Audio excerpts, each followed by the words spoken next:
elbow, forearm, he's going to be down. The result of the play is a touchdown. And then the flag that was thrown on this was picked up.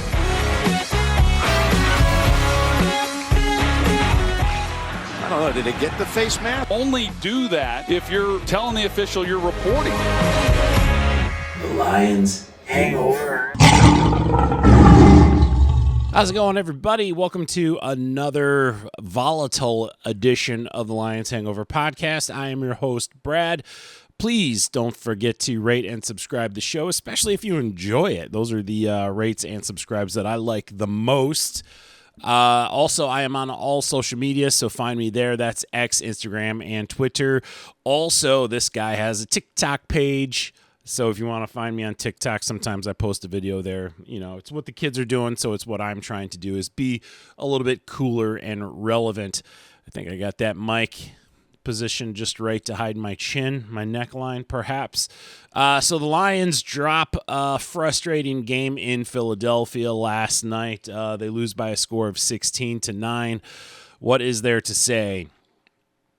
I don't even want to say that the defense played great. I don't think the offense of either team showed up. Therefore, the defense may look great, but I don't think they played that great. That's not to say there wasn't some highlights out there. There are some individual performances. I thought Jack Campbell played fantastic. I thought Jahmyr Gibbs had a pretty good game as well, despite Jared Goff having a horrible game. I know some people want to blame the offensive line, but I don't think there's much to say other than just Jared Goff was off, and I don't know how else to put it. I'm trying not to give Jared Goff all of my hate and blame, but I don't think, and get ready for this cliche, I don't think he could hit the broadside of a barn, honestly, last night. Little disappointed in Amon-Ra St. Brown as well. I feel like he's in some sort of a funk the last few weeks. Again, it's not all St. Brown. Some of those passes aren't the easiest to catch, but at the same time, they are passes that St. Brown would have caught in weeks previously.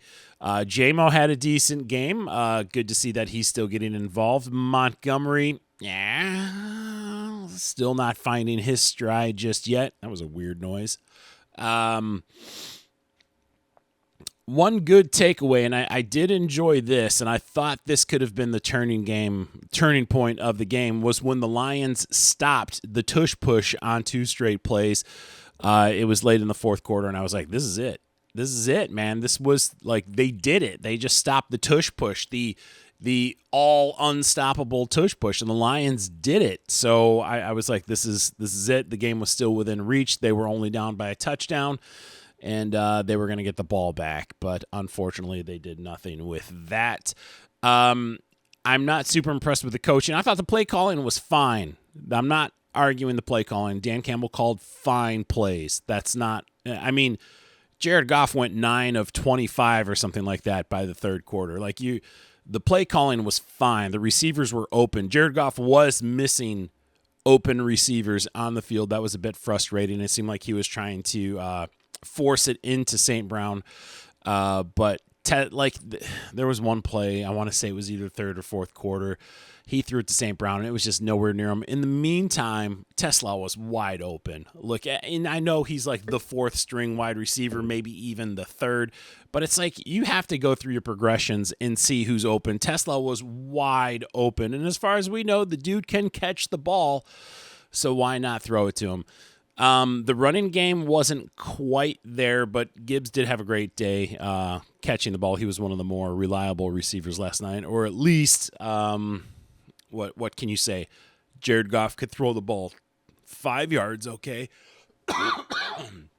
He just couldn't throw it up the field, but he could do screen passes okay for some reason. The wind was a little bit of an issue for kickers last night, but I don't want to use this as an excuse because Jake Bates still nailed, a 54-yarder. I wish the Lions would, this is where I was getting into with the coaching. I wish the Lions were a bit more aggressive before the end of the half. Why are you kneeling it down? You know, like, why are you not being aggressive? You're getting the ball after the half. That's when you can take true advantage of getting the ball after the half is if you can score before the half too. And then before you know it, you're up 2 scores, buddy.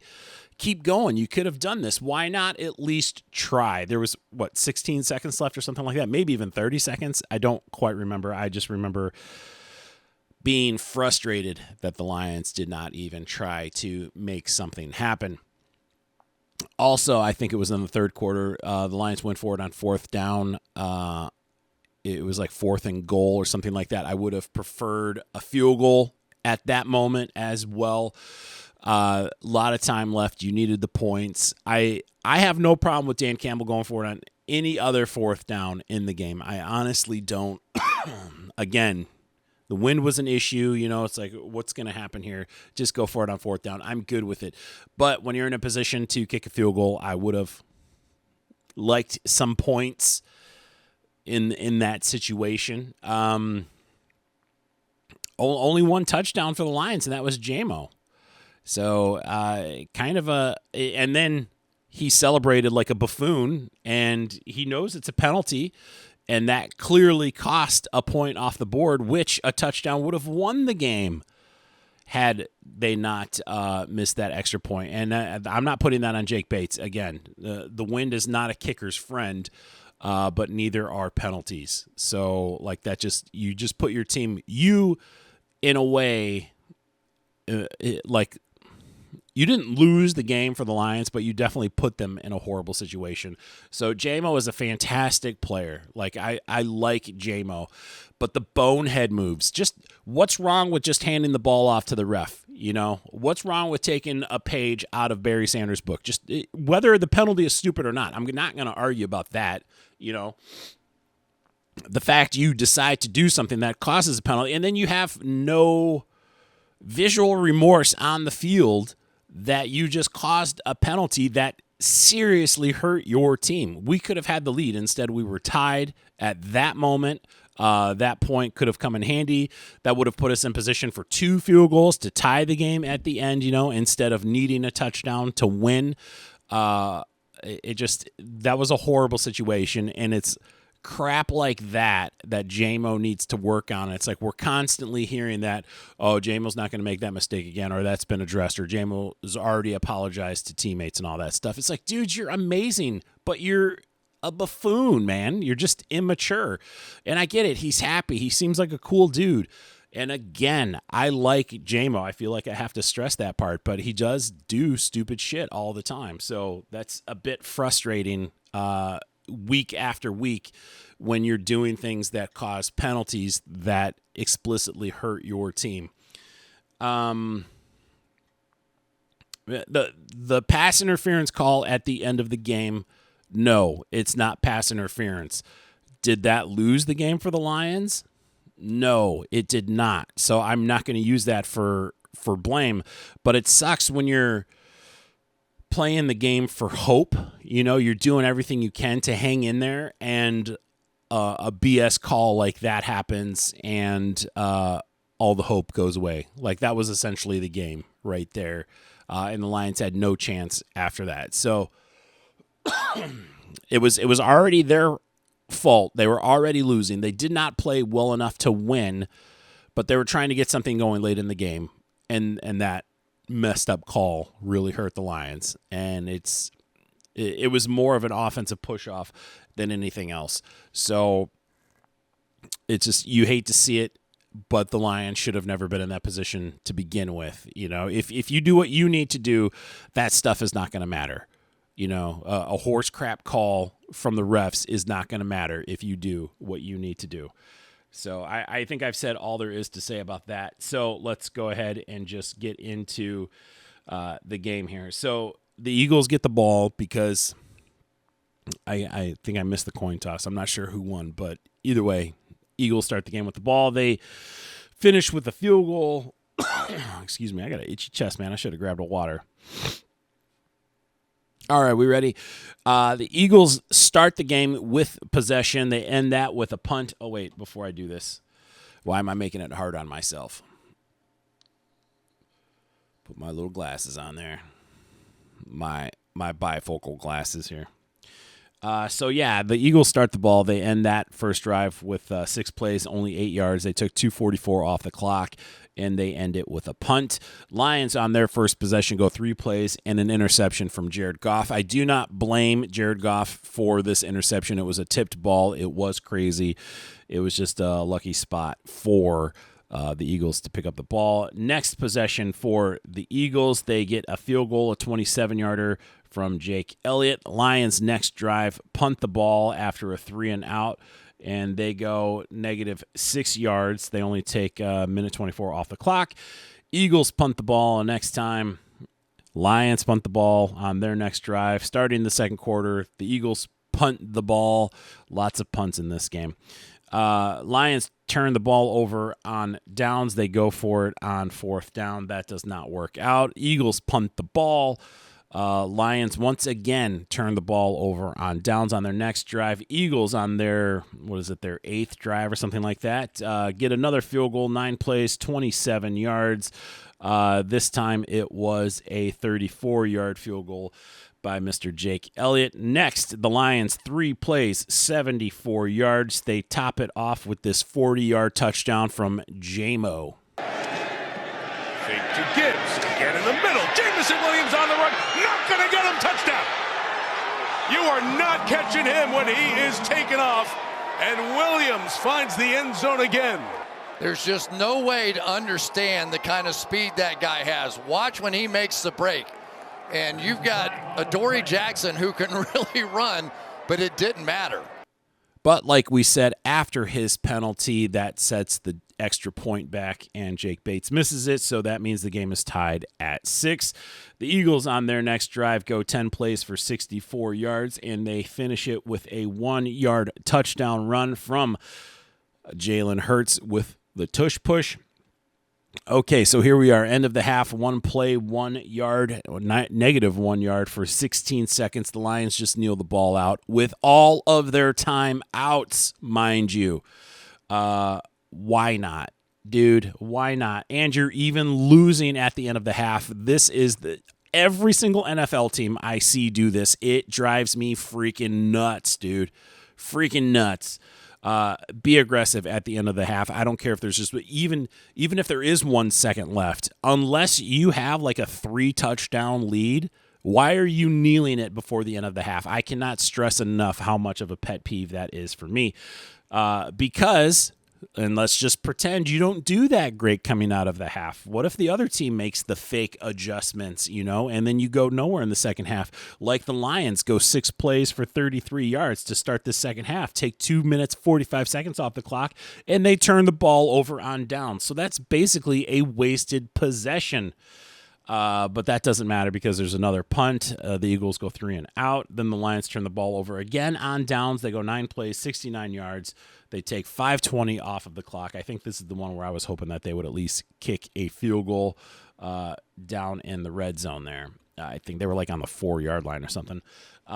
Eagles punt on their next drive. They only take 5 plays. Lions continued to turn the ball over on downs. I believe they went 0 for 5 on downs. They went 7 plays, 40 yards, took a minute 42 off the clock. Next, at the start of the fourth quarter, the Eagles go 11 plays, 25 yards, take 6 minutes off of the clock. They kick another field goal. This time it was a 49-yard field goal from Mr. Jake Elliott. That makes the score 16-6.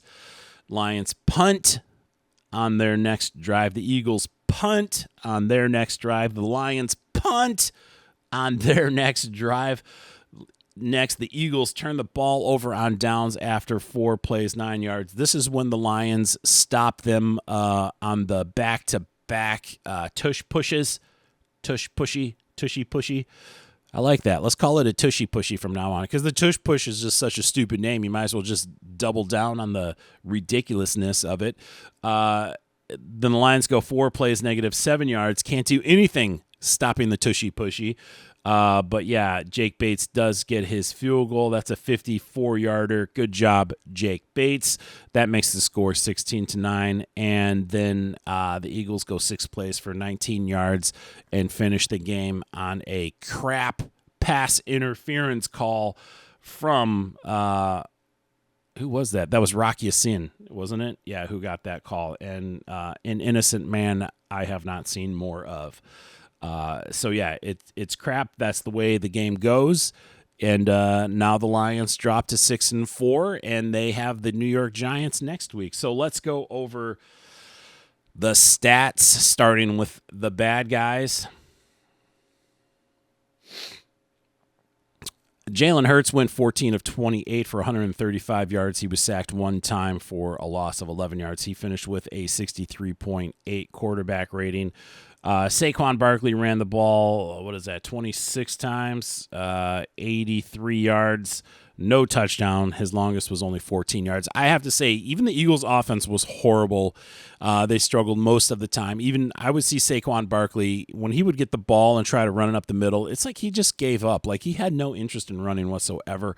I don't know if both teams were just uncomfortable in the weather. I would wear sleeves. Why aren't you wearing sleeves? Just wear sleeves. Everybody's trying to be tough and show off. Just be comfortable, man. If you're comfortable, you're going to play better. Wear some freaking sleeves, dude. I don't know why I got all emotional about that. I'm sorry, guys. I didn't mean to fly off the handle. Jalen Hurts gets credit for 10 carries for 31 yards and 1 touchdown. A.J. Brown, who I had a feeling would have a little bit better of a day because he was complaining last week. And last time he complained, he had a better game the next week. He led the team with 7 receptions, 49 yards, no touchdowns. There's no receiving touchdowns whatsoever. Johan Dotson, 2 catches, 43 yards. Dallas Goedert, 2 catches, 24 yards. Devontae Smith, only 1 catch for 8 yards. I wonder if he's going to complain this week and then have a monster week next week. Jalen Hurts fumbled the ball 1 time. Xavier Gipson fumbled the ball 1 time. But Saquon Barkley got the recover for 1 of those. I don't know. Did we? I don't remember getting a ball off of a fumble, so I wonder what happened. Okay, top 5 tacklers on the board. Zach Braun, 7 total tackles, 2 solo. Jalen Carter, 5 total tackles, 3 solo. Jalen Phillips, 5 tackles, 2 solo. He also had a sack. Andrew Mukuba, 4 total tackles. All 4 of those were solos. And Adoree Jackson, 4 tackles, 3 solo. Where are the other sacks at? Yeah, Nakobe Dean had a sack, and that was it. There were only 2 sacks for the Philadelphia Eagles defense. And then their kicker, 3 for 3 on field goals. Mr. Jake Elliott, his longest was 49. He went 1 for 1 on the extra point. And Braden Mann punted the ball 7 times for 289 yards. He was inside the 20. 4 times. Now let's go to the good guys who happen to be the losers of the day. Jared Goff went 14 of 37. 14 of 37. Jared Goff. If your hands are cold, take the gloves off. That doesn't make any sense, but you can't throw the ball for shit, so maybe try a game without gloves just to see what happens. Just mix it up. Maybe do a quarter without gloves just to see what happens. Like, hey, I actually can throw the ball without gloves in the cold. Just try it. Just try it. You can always put the gloves back on. Just do a drive. Let's see what happens. Just dip your toe in. See what it feels like. All right. Enough of that. 1 touchdown, 1 interception, sacked twice, lost to 12 yards. He finished with a 60.1 quarterback rating. Jahmyr Gibbs ran the ball 12 times for 39 yards. David Montgomery ran the ball 6 times for 27 yards. Nobody was sexy running the ball. Maybe J-Mo. He had 1 carry for 9 yards. That was pretty sweet. Jahmyr Gibbs was the team's leader in receptions. He had 5 catches for 107 yards. His longest was 42 yards. J-Mo had 4 catches for 88 yards and 1 touchdown. Amon-Ra St. Brown only had 2 catches for 42 yards. He was targeted 12 times. 12. Quit forcing the ball to J-Mo. Tesla was only targeted once. Now, Khalif Raymond went out with an injury. He was listed as questionable. I don't think that's too serious. But I'm just saying there were other receivers on the friggin' field. You don't have to target Amon-Ra St. Brown 12 times, especially when you miss him on like 5 consecutive passes. You're not even anywhere close to getting him the ball. Like, St. Brown is good, but you got to give him a chance, you know. Brock Wright filling in for the injured Sam Laporta, who will be out for at least the next 4 weeks. He had 2 catches on 7 targets. Again, Now, a lot of these are, okay, these are targets. I'm going to throw the ball to you. They were inaccurate passes. But still, like, the favoritism here, man. Like, spread the ball out a little bit more. It's like John Morton's calling the plays again. He only sees 3 people, man. All right, let's move on to defense. Jack Campbell, monster day, 15 total tackles, 7 solo, 1 tackle for loss. Rocky Sin, 6 total tackles, 5 solo. Alex Anzalone, I thought he also had a great game. I thought both him and Jack Campbell played coverage well. At times they were covering Barkley. I liked that. I thought they did a good job. Brian Branch, 6 total tackles, 4 solo. Thomas Harper, 5 tackles, 4 solo. And the man with the sack, well, actually, they give credit to Roy Lopez and Aiden Hutchinson. They each had a half sack. That's the way it goes. Jake Bates, 1 for 1 on field goals. That was the 54-yarder, but he missed his extra point. Jack Fox only punted the ball 4 times. He was inside the 20 twice. Again, I'm okay with the Lions going for it on 4th down, but you should also know when to kick a field goal, especially when you're only 4 yards away. You need the points, bro. Kick the field goal. Also, I want to talk about the fake punt. The punt before the fake punt, I was actually thinking, man, it's been forever since the Lions went for it on a fake punt. Like, let's see a fake punt. I hate the fake punt they ran. So it's like, it's hard. It's like you want it and you want it to succeed, but that wasn't even creative. That was not even creative. Why are you going to run a guy up the middle? Why are you going to run a guy up the middle? That's where they are. You need somebody on the outside, a little pass, whatever. You know Jack Fox can throw the ball, bro. You know he can. I don't know why I get like that. Okay. Lions only had 13 first downs. The Eagles had 16. Make sure I get all of this right here. Lions were 0 for 1 on the red zone. See, that's where they could have had field goal points. The Eagles were only 1 for 3. Lions were penalized 4 times for 48 yards. That includes the bullshit pass interference call at the end of the game. The Eagles, however, were penalized 9 times for 78 yards. So, like, we played cleaner ball. We had the 1 turnover. That was the interception thrown. We had the ball for 24 minutes, 12 seconds. The Eagles had the ball for 35 minutes, 48 seconds. Where is it? They tell. Okay, there. 3rd down efficiency. The Lions were 3 for 13 on 3rd down. Not much better. The Eagles were 4 for 15 on 3rd down. On 4th down, the Eagles were 0 for 1. That was the tushy-pushy at the end of the game, and the Lions were infamously 0 for 5. Again, I don't care that they go for it on 4th down. Just in the red zone, make sure you're getting points. 69,879 people were at the game last night. The Eagles remain in first place in the NFC East and are tied for the best record in the NFC, possibly the NFL. I believe the NFL. And they should not be in first place. They're not that good. After watching them last week in Green Bay and watching them this week against the Lions, they're not that. They will be taken down by a team that has their shit together, and I don't know if that's going to be the Lions down the road. I will say the Lions play the Eagles again. The Lions are going to win. It will be a different game for sure, no matter where it's played at. So if you're going to lose one time to the Eagles in the season, you might as well get it out of the way. Lots of football left. Nobody needs to panic. All right, the Lions are just fine. They just need to quit being so stupid. I don't know how many more times I have to say that. Yeah, thankfully the Lions are going to get it together next week against the New York Giants. Expect a blowout, kids. They are missing their head coach who was just fired.